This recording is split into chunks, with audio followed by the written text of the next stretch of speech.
Për të shpatur pavarësinë më 28 nëntor 1912, Ismail Qemali dhe njerëzit që e shoqëronin bën një rrugë të gjatë që filloi nga Stambolli në datën 2 të atit muaji. Pjesa e fundit e këtij udhëtimi ishte rruga e mundimshme me kuaj nga Durrësi për Vlorë. Një korrespondent anglez ndodhej ato ditë në Durrës dhe na ka dhënë një përshkrim të hollësishëm. U bë një fotografi, por ajo ka humbur.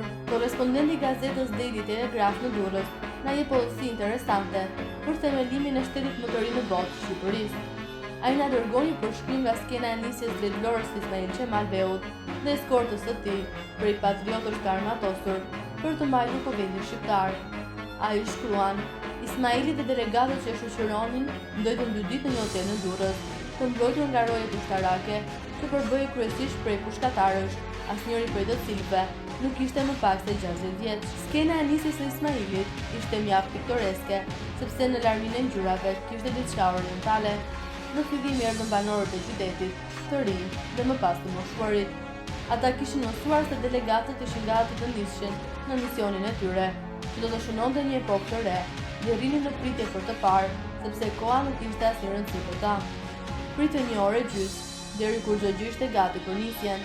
U shfaqën disa kuaj të vegjël, pastaj disa të tjerë, derisa u bën rreth 20 gjithsej. Disa prej kuajve u ngarkuan me valizhe dhe ushqime. Në njërin kal vareshin në të dyja anët, arka nga ato të portokalleve dhe brenda tyre i bën 2 kalamajsh që nuk pushonin së qeshuri.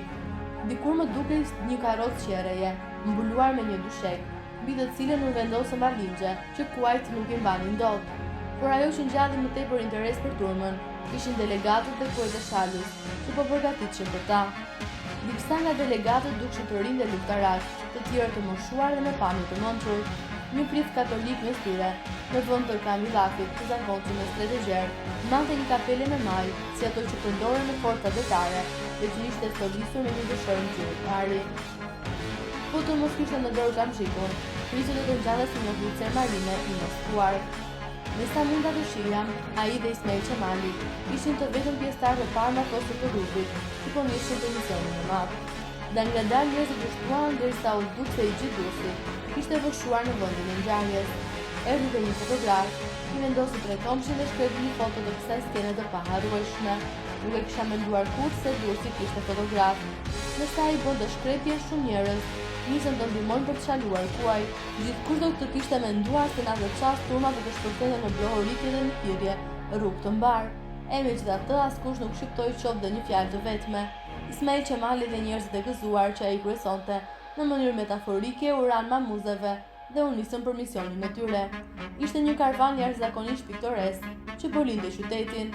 Në bazë të tyre marshonin 2 xhandarë të armatosur, ndërkohë që njëri mori simpatizantët, i shoqëruar me këmbë delegatët, sikur të donin të shpjetonin më shumë rrugët e tyre. Nga dritaret dhe balkonit Durrësi e ndoqi me sy karvanin e vogël, i cili u zhduk pa nga pak në mjekun e mëngjesit.